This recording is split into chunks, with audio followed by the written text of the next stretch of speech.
Oh, he's gifted it to the opposition. Haaland! And he's done it! Now, if that doesn't make you want to go out and score a similar goal, then I don't know what will. The build-up, it's just all there. You just need to learn. That's the stuff I love about eFootball. There's so many great animations in this game, and it makes you yearn for making plays like that actual goals, right? And making certain passing sequences ending goals. That's where I'm struggling right now.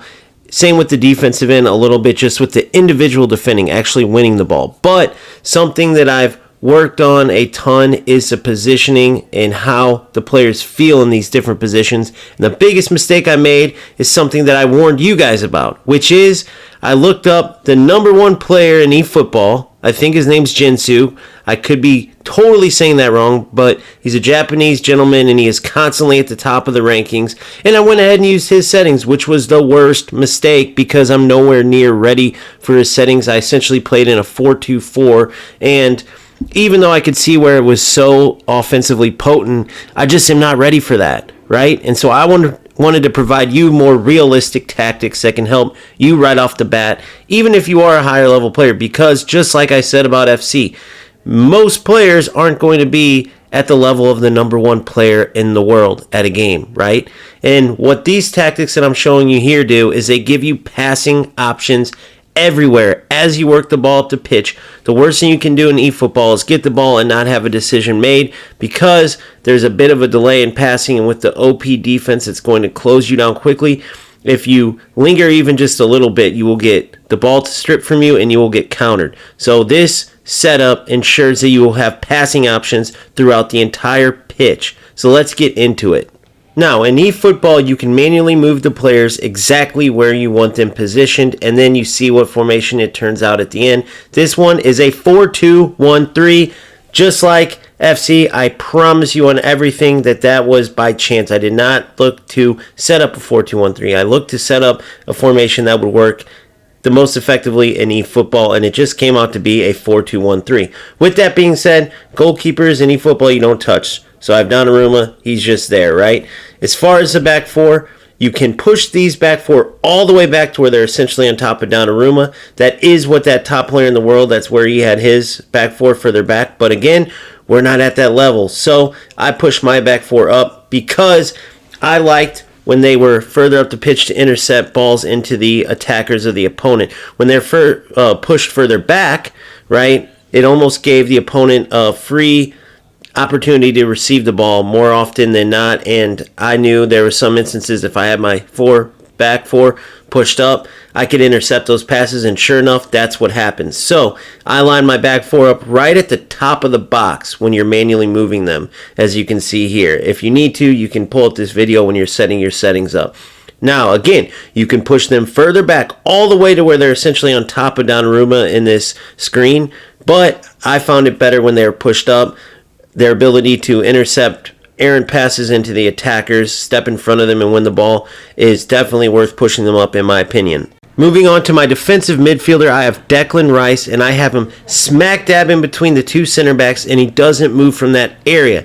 Now there is settings for individual roles, and here's what I have for Declan Rice. He has the only two individual roles out of the entire team because he is very important to be that first line of defense against attackers. He disrupts so many opportunities from staying in the middle, not veering side to side, and not pushing up to where he is out of position, when the other team gets the ball and tries to counter. So here's how you get those particular settings. You go to individual instructions, and then on both offense 1 and offense 2, I have it for Declan Rice. On offense 1, you click in it and you go defensive, and I have Declan Rice on defensive, which will keep him from moving forward. Then on offense 2, I have anchoring, which will keep Declan Rice in the center, not moving from side to side. So he will be dead set in between the two center backs, ready to disrupt any attack your opponent might try to create. Now, please note you can have 2 offensive and 2 defensive individual instructions, and you can look carefully at all of the options. The only ones that I choose are both the defensive and the anchoring for Declan Rice, but take a look and see if there's any others you may like. I can just tell you I tried Keeping Haaland pushed up, I didn't like it. He was too disconnected from the rest of the team. It was hard to get the ball up to him. And then I tried having Bellingham come back as almost a second defensive midfielder with Declan Rice, but it was just too much disconnection between the defense and the offense. So I kept him in more of a box-to-box role, and it helps a lot more when we win the ball and try to transition it into the attack. Now, obviously, you are going to want to get in here and set up everything to your liking, but outside of just your in-match roles, which is like your corner kick takers, free kick takers, penalty kick, captain, stuff like that, the main thing I wanted to talk about is your automatic match support. Now, for substitutions, you can turn this off and do it manually. For now, if you have a good bench, like you see here, I'm fine with my substitutes. I let the AI choose when to sub different players based on their stamina.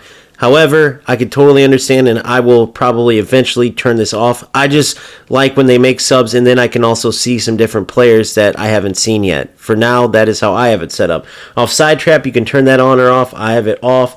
They will change your attack and defense level. For instance, when I go into game, many times I like right off the bat hitting up on my D-pad and moving to attack. Not all out attack, but attack. It just feels better as far as fluidity and moving the ball, transitioning from defense into the attack and creating chances. And then change preset tactics, I have is off. Go through all of these, see what you want to do with each of these settings, right? It's very detailed in eFootball, so I just want to make sure. Don't just copy these tactics and that's it. Go in, make sure you explore all these. Hopefully you have already, or if you're just starting, make sure you do. Now, before we talk about the team playstyle, which is very important, I want to talk to how that ties into your manager. When you click into your manager, right, you can see here it says Team Playstyle Proficiency. It has all of the different team play styles, and it has the percentage on each one. You want the highest percentage possible. Now, for Ruben Amorim, out wide is the best. I tried that. I didn't like it. I also tried long ball counter. Didn't like that. Not to mention, you wouldn't be able to use Ruben Amorim because what this does is, you see he has 22 on long ball counter. Your player stats will go way down. Like I'm talking from 97 Haaland, he'll turn into like an 83. However, quick counter, which is the best setting in my opinion, is 65 for Ruben Amorim. That just lowers the player's overall just like one attribute, which is fine. But you want to make sure that your manager is proficient in the playstyle you use so your player's attributes won't be affected by it negatively. So, like I said before, if you haven't seen, I am actually climbing with you, which is different from UFL and EAFC where I made it to the top and then started sharing everything I used to get to the top. I can assure you that I didn't just release these out of nowhere. I actually used them in game, made sure they would work. I started with, as I said earlier, the number one player in the world's tactics. I could see where they were great in the attack, but for many players, to get to that level, you need to first learn the game, learn the build-up, learn the functions of passing, right? The way to be fluid in your transition, and that is the biggest challenge, especially coming from these other games. This game is unique. It is nothing like EAFC or UFL, which essentially copied, generally in controls and gameplay feel. Basically, it copied in more or less how EAFC felt. eFootball, totally different. So, what this setup can ensure you, the 4-2-1-3 as it turns out, is that you have great passing options when you win the ball in the back and work the ball up, and you will be solid defensively as well. However, it doesn't mean that you're not going to, as you learn, the feeling of the game and how everything works, it doesn't mean you're not going to give up some chances defensively, and it doesn't mean you're not going to make mistakes in the attack. Make sure that you understand that. It is going to take a while to learn, but for me, that's what I love. That's the beauty of it. That's the challenge.